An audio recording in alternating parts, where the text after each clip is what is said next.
Hi everyone, it's Jo here again from Passport to Your Future. Hope you're all getting on okay. I'm here today with week 4's activity. So this week is all about making informed decisions about your future plans, and today we're going to focus on the route into university and whether or not that's actually for you or not. So for this week you need to watch this presentation.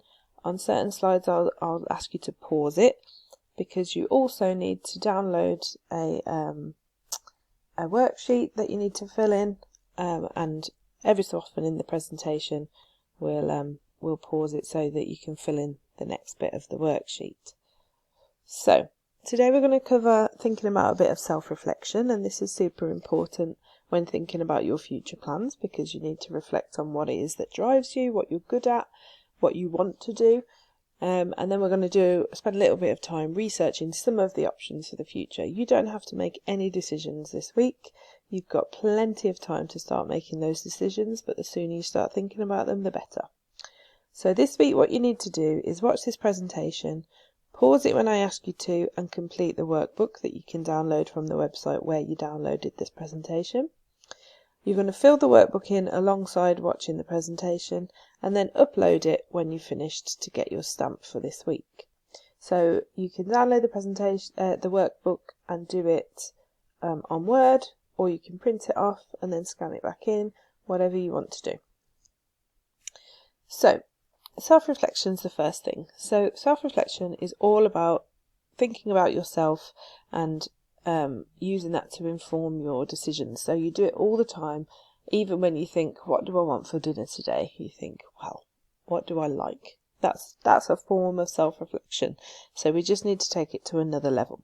So there's things like asking yourself, what am I good at? What do I enjoy? Do I have hobbies and interests that I might want to make into a career? What are my top 3 personality traits? So for me, I would say my top 3 are that I'm honest, I'm caring, and I'm trustworthy.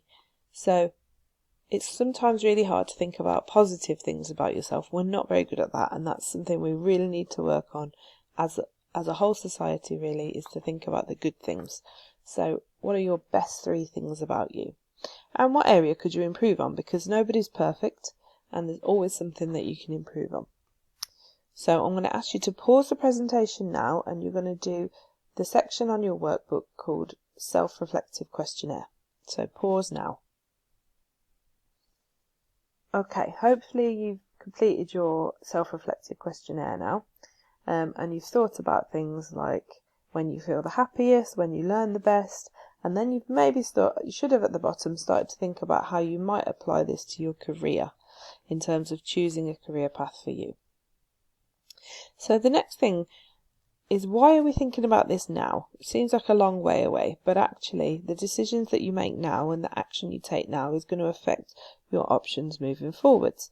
So you're in the level 2 stage at the moment, taking your GCSEs, and when you get back to school in September, hopefully, you'll need to start thinking about really knuckling down for your GCSEs and getting the grades that you need. But you will start thinking at this stage about your next steps. So will you go on to 6th form? Will you go on to college? Are you looking to get an apprenticeship? There's lots of options out there for you, but you will need to start thinking about them very soon. And then after level 3, which is what you do at college or 6th form or an apprenticeship, if you want to continue your education, you could go to university. There are other options like higher and degree apprenticeships, or you could go into just straight into the world of work. But if you go past level 3, that's what we call higher education, and the university is the main form of that. So there are lots of different types of degree. BSc is basically a science degree, so Bachelor of Science. BA is a Bachelor of Arts, which is most other subjects, and a BEng is a Bachelor of Engineering. And there are lots and lots of subjects you can choose, and loads of locations, literally all around the world. And then at the end of that, you've got your career. So it's a good idea to start thinking now at level 2 what your trajectory, what your roadmap is going to look like.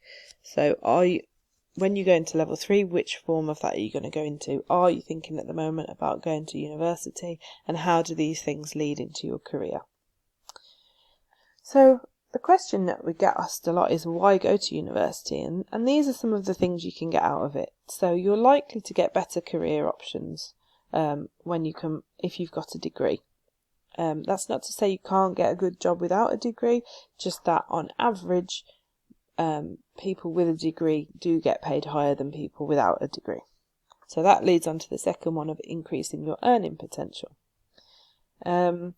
You get more experience, so more experience of being around different people, different types of learning, also work experience. Those kind of things can come with going to university. Obviously, you're going to develop more skills. So everyone continually develops skills throughout their life. So you're definitely going to develop more skills if you go to university than if you don't. You're going to develop independence. University isn't the only way to develop independence, but if you do, then you will have to be an independent learner, so you will develop that skill.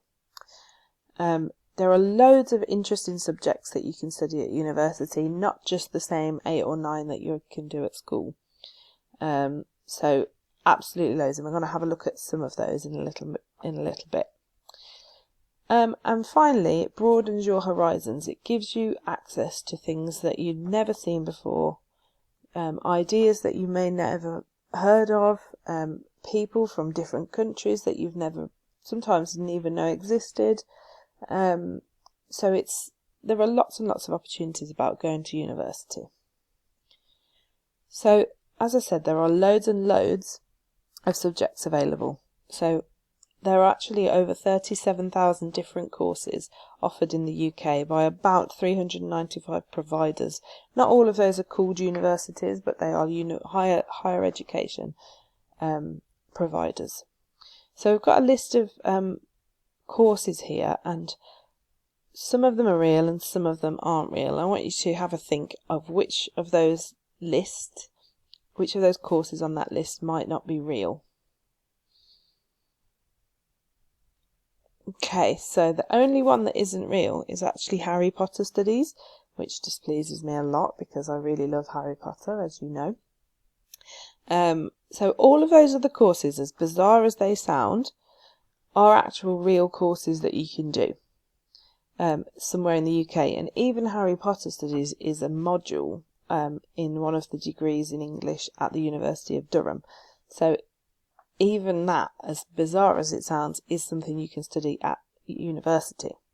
So there's absolutely loads that you can do, and there's a course out there for everybody if that's what they want. So where can you go to university? Well, basically anywhere in the world. Obviously there's a cost implication if you wanted to go and study elsewhere outside of the UK. It might cost a bit more, and obviously you've got to go and live somewhere else, but technically you can study pretty much anywhere in the world. But in the UK, as we've said, there's 395 providers are out there or thereabouts. So there's one in every town pretty much. So the next thing for you to do, if you've decided that university is for you, is to start thinking about which of those many thousands of courses you want to do. So normally, if we were able to see you physically, we'd show you what are called prospectuses. So a university prospectus is a book that's kind of like a menu for a university, which lists all the courses they offer, the information about the modules within that you can study, the entry requirements, so what you need to achieve at A-level to get in, and how the course is taught. And it also tells you about the facilities that are available at the university and give you general information about what it might be like if you went there. So I'm going to ask you to pause the presentation in a second, because you're going to fill in the second bit of the workbook, which is page 2, just next to where you did the self-reflective questionnaire. And this is where you're going to go to a university website. Just choose any university for now. So you could go to our university website, so that would be www.warwick.ac.uk/study. And you're going to just choose one of the many courses that we offer that sounds a bit interesting to you and fill in the table on the sheet. So you're looking for things like the course name, the entry requirements, how long the course is, why did it stand out to you, what kind of things are you going to learn about on that course, What jobs could you get with the degree? And then if you've got a chance, you can have a look deeper into the university website and look at what societies you might be interested in joining at that university. So societies are groups of students who get together regularly to do a particular hobby or interest. So pause the presentation now and you can spend some time researching and fill in that page of your worksheet. Okay, so you've found out about the course, that sounds interesting to you. Now we need to start thinking about how you actually plan your route into university. So in years 7 to 9, as you'll already know, you had to choose your GCSE options choices, and you were thinking about what subjects do I enjoy and looking a little bit further ahead about what you wanted to study in a bit more depth at GCSE. So now you're in this middle section where you're studying your GCSEs. You really need to make sure that you get your maths and English at grades 4 or above, because most universities and colleges expect you to have that. Now's the time to start thinking about trying to get work experience in an area that you want to work in the future if you can. It's even more difficult for you with COVID-19, I do understand that, but if it's possible, now's the time to do that. Also, it's time to pick up or continue with hobbies and interests. So these are really interesting things you can talk about in your applications to university, but also for jobs. And now's the time to start researching your post-16 educational training. So finding out about the different colleges and sixth forms and apprenticeship options near where you live, and trying to decide what you want to do next. And then in years 12 and 13, if you've decided that you're going to go to sixth form or college and study A-levels or a BTEC or a mixture of the two, then you'll start thinking about the different subjects at university. You'll start visiting different universities and looking at the prospectuses, and that's when you'll apply to university. So it's good to get a head start now. So again, I'm going to ask you to pause in a second and we're going to start planning out our roadmap. So if you look on the third page of your workbook, you've got a thing that says Journey to the Future, Your Future. And you need to fill in the 4 boxes and answer those questions. So you're thinking first about in year 10, what subjects am I doing? What am I going to do after GCSEs? Then in year 11, what am I doing there? Which ones do I like? Which ones am I good at? Do I need some work experience? Then you're thinking about your between ages 16 to 18, so that's when you're at college or A-level. What do I need to take at A-level to carry on with my career aspirations? And then 18 plus, where do I want to be at this age? Do I want to be at university? Do I want to be working? Or maybe I could think about degree apprenticeships, and you could do a little bit of research into that. So pause the presentation now and do that part of the workbook. Okay, so what next? Our top tips for thinking about your future at this stage. So you don't know what you want to do. Absolutely don't panic. Most people at your age don't know what they want to do, or they've got a couple of ideas. So if you're unsure what to do, try asking yourself some of these questions. What do I like? What am I good at? What else am I interested in outside of school? What options do I want to have available to me? And what are the alternatives to university? And what financial options do I have? So there's lots of financial support out there for studying at university, so that shouldn't be something that puts you off until you've found out more about that. And if you do know what you want to do, that's great, but now's the time to research what you need to do to achieve it and what to do if it doesn't work out how you planned. Is there a backup plan? Is it a realistic aspiration, and why do you want to do it? And is there any further information you need to find out? So that's the end of this week's challenge. Make sure you filled in your booklet, your workbook, and you can save that and re-upload it through the website, and we'll get your stamp sent out to you. Good luck.